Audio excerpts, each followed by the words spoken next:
হাসি গান আনন্দের ভুবনে আজ শুরু হয়েছে ধ্বংসের তাণ্ডব লীলা। রুদ্র প্রতাপ সেন শর্মা, অর্থের অহংকারে তুমি এতদিন মানুষকে মানুষ বলে মনে করনি। দরিদ্রকে উপহাস করেছো, নিপীড়িতকে করেছো ব্যঙ্গ।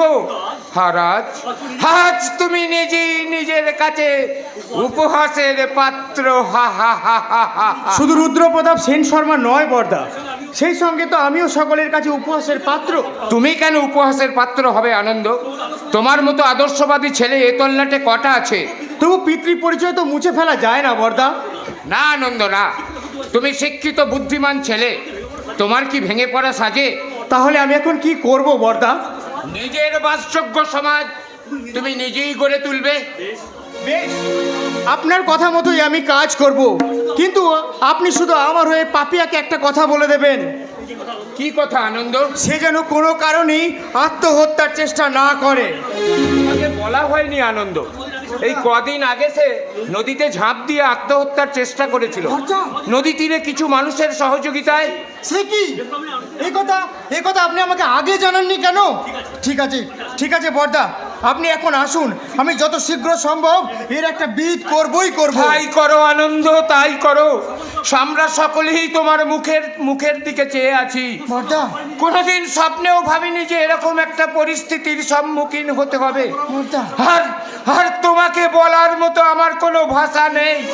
তবু ওই হতভাগিনী বোনটার মুখের দিকে চেয়ে তোমার কাছে এই আবেদন রাখতে চাই, তুমি আমায় ক্ষমা করো আনন্দ, তুমি আমায় ক্ষমা করো। বর্দা, না, এই সমাজ সংসারের বুকে সেন শর্মা ফ্যামিলির উগরে দেওয়া তীব্র হলাহল আমি পান করব। প্রয়োজন হলে ওই বিষাক্ত কালকে উঠের ফোনা আমি মুচড়ে ধরবো। ছবল যদি খেতে হয় তা আমিই খাবো, কিন্তু অন্য কাউকে ছবল মারতে আমি দেব না। না, বাঁচবে না, বাঁচতে আমি দেব না। যে শয়তান আমার একের পর এক কারবারগুলোকে ধ্বংস করেছে, আমার 30টা লরি, 17টা লাক্সারি বাস বাবা চার্জ করে উড়িয়ে দিয়েছে, তার বুকটাও আমি এই পিস্তলের গুলিতে ঝাঁঝরা করে দেব। পাচ্ছেন কোথায় যে আপনি গুলি করবেন? কে? ও আনন্দ, তুমি কি জানো আমার সব কারবারগুলো ধ্বংস হয়ে গেছে। সম্পদ বলতে আমার কাছে আর কিছুই নেই। আজ আমি একটা ঋণগ্রস্ত ভিখারি। তাই এটা এত দুঃখ পাওয়ার কি আছে? আজ থেকে 30 বছর আগে আপনি তো এমন ভিখারি ছিলেন। আনন্দ, তাছাড়া পাপের পয়সা কেউ সারা জীবন ভোগ করতে পারে না। কালের নিয়মে তা যেমন হঠাৎ করে আসে, তেমনি কালের গহ্বরে মিলিয়েও যায়। কিসের পাপ? নেভার। আমি কোনো পাপ করিনি। আমি আমার যোগ্যতায় জিরো থেকে হিরো হয়েছে।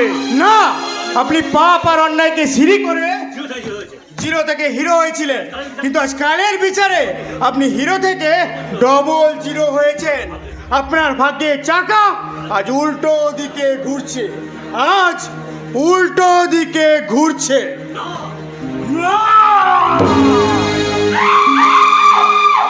ওই ভাগ্যের চাকাটাকে আমি আবার আমার পথেই ঘোরাবো। প্রয়োজন হলে আমি আরো নির্মম নিষ্ঠুর হব। যে রূপ আমি এতদিন ঢেকে রেখেছি, আবার সেই রূপে প্রকাশিত হব। কিন্তু তার আগে আমাকে জানতেই হবে কে সেই শয়তান। তার নাম প্রতীক মিত্র, পলাশডাঙ্গার সত্যে মিত্রের ছেলে।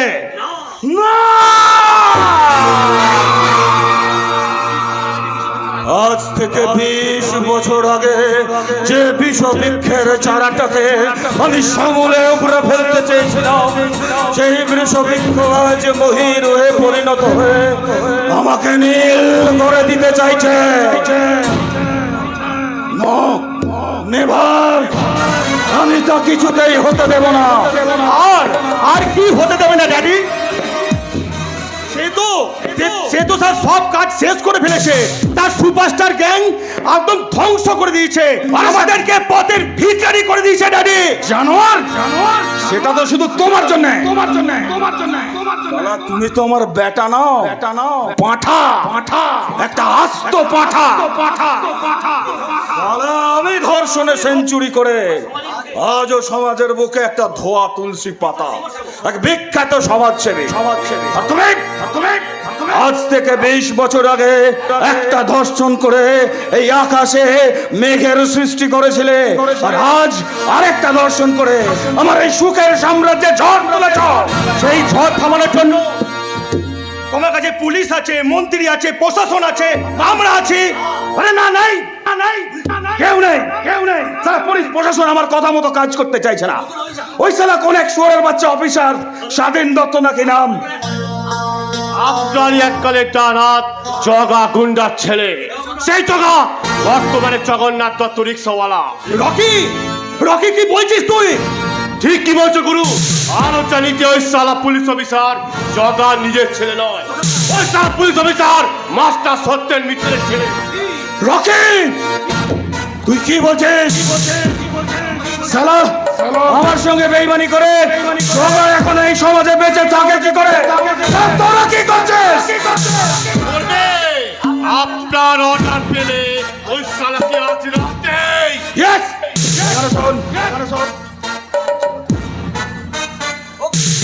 ওকে ড্যাডি। আপনার এই শেষ লড়াইয়ে আমি জানটা লড়িয়ে দেবো। ড্যাডি, ও ড্যাডি, ওই মেয়েটাকে কি তাহলে? তোমাকে খেতে হবে না, তোমার হজম শক্তি কম, তাই যা বললাম সেই কথা মতো কাজ করো। ওকে ড্যাডি। এবার আমি এক ঢিলে 2 পাখি মারবো ড্যাডি। ওই 20 বছর আগে ওই পুরনো হিসেব আমি সম্পূর্ণ ক্লিয়ার করে নেব ড্যাডি, সম্পূর্ণ ক্লিয়ার। তবেই আমার নাম ভীষণ সেন শর্মা। ছোট করে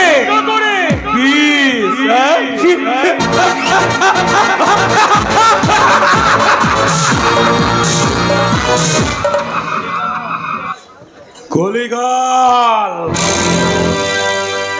কালটা বেশ না, ওই কলির করাল গাছ থেকে আমাকে মুক্ত হতেই হবে। মাস্টারের 2 ছেলে জীবিত, জানি না শালার বউটা বেঁচে আছে কিনা। যদি বেঁচে থাকে তাহলে 20 বছরের পুরনো পিপাসা সেটা তো আমি মেটাবই। ওদের শালা কাউকে আমি বাঁচতে দেব না, সবকটাকে আমি পিস্তলের গুলিতে ঝাঁঝরা করে দেব। তোমার ওই পিস্তলের গুলিটা দিয়ে আমার এই বুকটাকে তুমি ঝাঁঝরা করে দাও ড্যাডি। সে কি বা?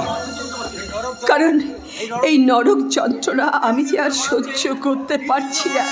তিল তিল করে মরে যাওয়ার থেকে একবারে তোমার ওই বন্দুকের গুলিতে শেষ হয়ে যাওয়া যে অনেক ভালো ড্যাডি। সে কি বা? তুমি এরকম কথা বলছো কেন? আমার কারবারে যতই লোকসান হোক আমি তো তোমার কোনো অভাব রাখিনি মা। কিন্তু তোমার পাপের ফসল আমাকে যে বয়ে বেড়াতে হচ্ছে ড্যাডি। পাপ আমি করেছি? হয়তো বা হবে, বলা তো যায় না। মনের অজান্তে না, অজান্তে করনি তুমি, সেটা সজ্ঞানে করেছে। নইলে আমার সাথে বিয়ের প্রস্তাব নিয়ে যেই ছেলের মায়ের কাছে গেছিলাম, সে তার ছেলের বিয়ের যৌতুক হিসেবে তোমার বুকে রক্ত চায় কেমন করে? বাবা বেশ ইন্টারেস্টিং ব্যাপার তো। তোমার বিয়ে মানে তুমি কি কাউকে ভালোবাসো নাকি? হ্যাঁ বাপি, তারা এই শহরে বিবেকানন্দ পল্লীতে থাকে। ছেলেটির নাম পথিক মিত্র। মানে 20 বছরের পুরনো হিসাব, মানে 2 4। কি হলো বাপি, তুমি কি কিছু ভাবছো? কিছু বলছো না যে? না, এই বলছিলাম হয়তো কোনো ভুল হলেও হতে পারে, তাই আমি নিজে গিয়ে আমার ভুল স্বীকার করার জন্য। আমি তাদের কাছে গিয়ে ক্ষমা চেয়ে আসবো। বাপি তুমি তুমি আমার জন্য এই একটু নয় ত্যাগ স্বীকার করলামই মা। আমি তো মেয়ের বাবা। যতই অর্থ সম্পদ থাকুক না কেন, মেয়ের বাবাকে যে একটু নিচু হতেই হয় মা। বাপি তুমি মানুষ নও, তুমি দেবতা দেবতা দেবতা। মিছেই আমি তোমাকে অন্য কিছু ভাবছিলাম না রে। এখন আমার মনে হচ্ছে তোমার পায়ে আমি মাথা ঘুরে পড়ি। না মা না, মেয়েকে সুখী দেখাই তো সব বাবার স্বপ্ন। তাই সে স্বপ্নকে বাস্তবে পরিণত করতে আমি নিজে যাব তার বাড়ি, আর প্রয়োজন মনে করলে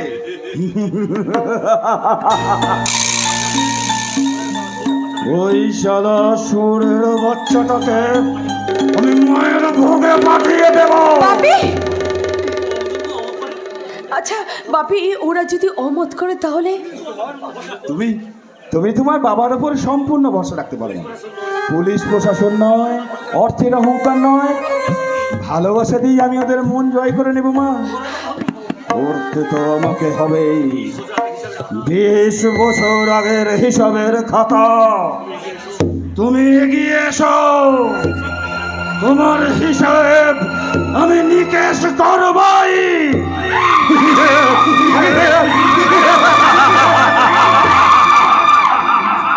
সত্যি আমার বাপির কথাগুলো শুনে আমার মনে হচ্ছে আমি সত্যি সত্যি ওই বাড়ির বউ হয়ে গেছি।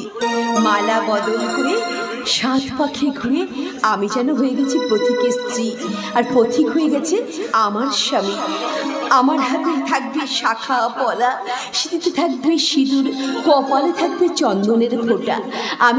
আমি মাথায় ঠিক এমনি করে ঘুমটা দিয়ে আমার স্বামীর বুকে মাথা রেখে আমি শুধু গাইব,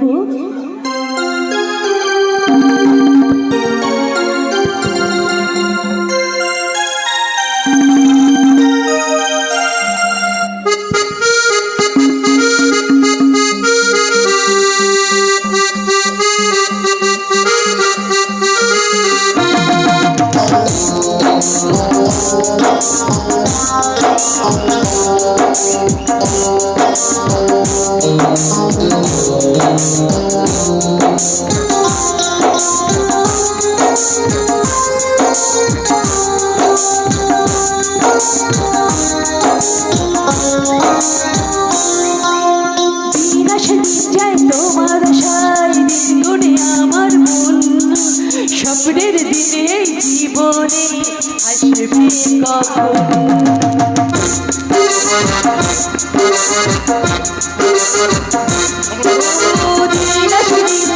তোমার আশায় দিনগুনে আমার স্বপ্নের দিনে জীবনে আসবে কখন। এমন যাকে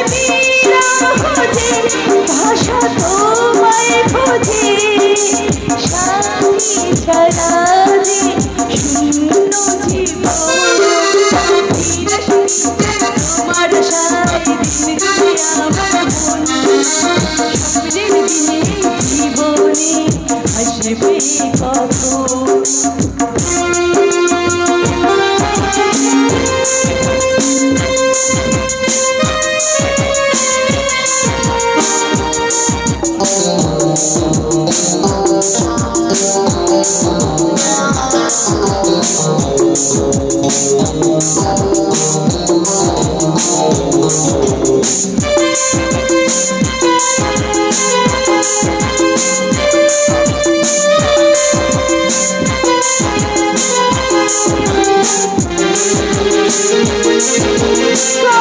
কাছে ছিলে তুমি যখন, কেন যে বুঝিনি তোমাকে তখন।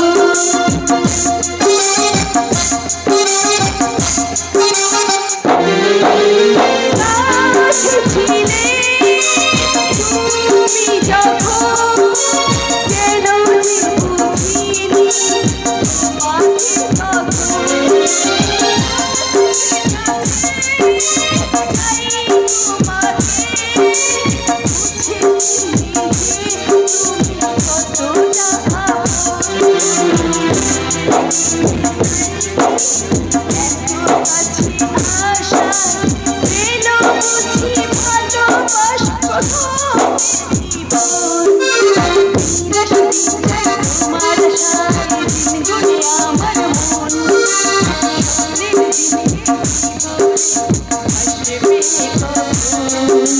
বিনাশ দিন যায় তোমার আশায় দিন গুনে আমার মন স্বপ্নের দিনে আসবে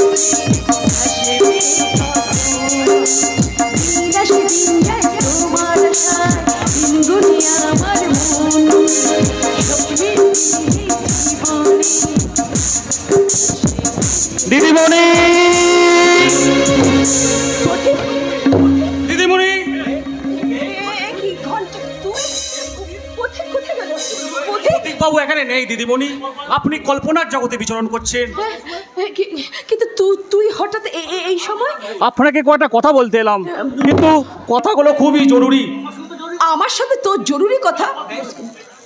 বেশ, বল বল কি বলবি? স্যারের মিষ্টি মিষ্টি কথায় আপনি ভুলবেন না। আপনার সঙ্গে স্যারের বিয়ে হোক এটা স্যার কোনোদিনই চান না, কারণ প্রতীকবাবু স্যারের চিরশত্রু। তাই যদি হয় তাহলে এতদিন ধরে এই কথাগুলো তুই আমাকে বলিসনি কেন? আমি জানলাম কি করে, হ্যাঁ? আর আমি কে সেটা পরে জানলেও চলবে। তার আগে আমার এই সাবধান বাণীটা শুনে রাখুন।